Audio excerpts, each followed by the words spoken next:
what can happen a lot of times is the longer you walk with the Lord, the more you know the word, the more you can sometimes lean on your own understanding, right? And what does scripture say? Do not lean on your own understanding. Do not be wise in your own eyes, right? And so what I found in my life is because of my maybe impatience or even doubt that God will speak to me, or doubt in my ability to listen and hear from him, I will make spiritually educated guesses. So which I think comes from leaning on your own understanding, because you're like, well, this kind of align, like, I think God would want this because of what I know to be true about him and what he wants for us.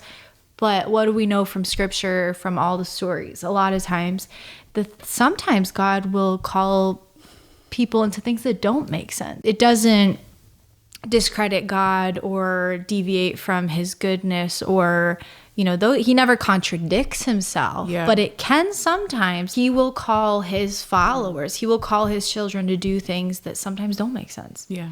Right? So, for instance, like you look at Abraham. When Abraham and Sarah are waiting for a child, and he says, they've been waiting, wanting this child. And then when she's like 100 years old, he's like, yeah, you're going to have a child. And she laughs because she's like, what? Yeah. That doesn't make any sense. That's a lot. That doesn't make any sense. Yeah. And it's just his way of being like, I am God and I can do what I'm going to do. And then what does he say? Go and sacrifice your child. What? What? What does that mean, right? And so it's this whole thing of, that doesn't really make sense, but here's the wisdom that you see in Abraham in that moment, is he knows that God is the one God, the one true God.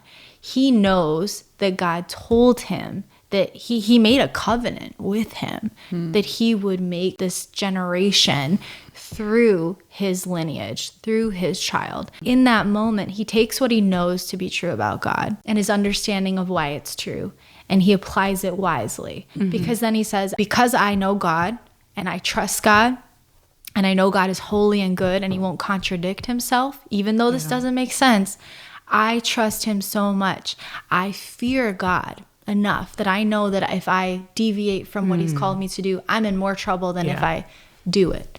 So I'm willing to lose the one thing that is most precious to me. And you see the obedience modeled to us.